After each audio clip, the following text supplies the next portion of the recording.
Hi! Today I would like to show you how you can transfer files from VIVO V20 SE to an Android device. Start by accessing Play Store on both of them. Now tap on the search bar, type Send Anywhere and download this free app from this developer. After that, tap on Open.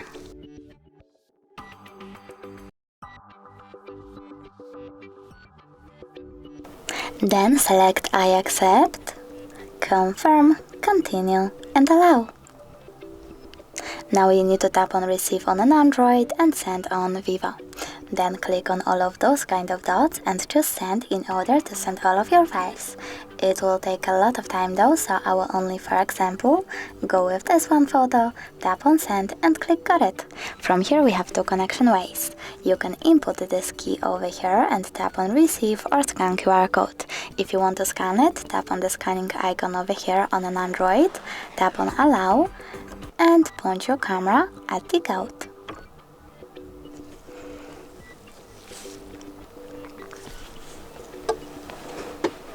As you can see, my photo was successfully transferred.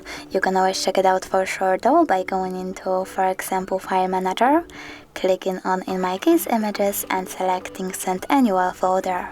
Thanks so much for watching. If you enjoyed this video, leave a like, comment and don't forget to subscribe. Bye!